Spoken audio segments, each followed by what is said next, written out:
Hammadan kutsam ham, sendan kutmagan edim. Nima ish qilganingni bilasanmi? Bilasan-ku, Shokir og'aynimizning boshiga og'ir musibat tushib qolgan.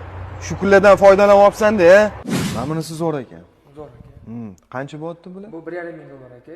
Shveysarskiy brend aka. Rolex'dan 19 yil oldin ishlab chiqarish boshlangan. Original soat, oynalari safir, suv chidamligi 150 metrgacha bosimga chidamli. Zo'r. Shundan ikkita. Nima qilasan uni? Ikkitasini. Shokirga olman o'rtog'imga. Shokirga baraxolkadan oldirsan ham taqib yuradi, o'rtoq tushunmaydi bu narsani. Hozir 1,5 ming dollar soat qo'lga taqib qo'yasanmi? Sen qayerdan ham tushunarding bu narsalarni? Ha, o'zing bilasan. Bo'ldi, shundan berasiz. Bo'ldi aka. Ha, o'rtoq. Ye? Sizmisan? Qalisan? Sonlari yaxshimi? Sen nimalar ko'tarib olding qo'lingga? Bizga ham joy bormi? Ha, bor senga har doim bor.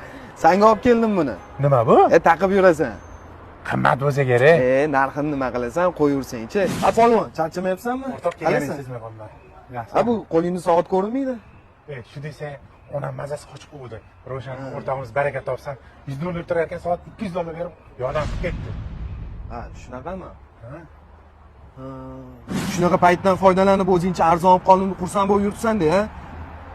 Qoyil qolmadim senga. Mana bu qo'lingni soatni yech. Mana bitta 500. Sen to'ygan xonmi? Oramizda shunaqa g'alamiz o'rtoqlar bor. Agar video yoqqan bo'lsa, like bosib qo'yish esdan chiqmasin. Obid Sobitov profiliga o'tamiz. Sifatli vaqt, sifatli soatlar sizlarni kutyapti. Rahmat.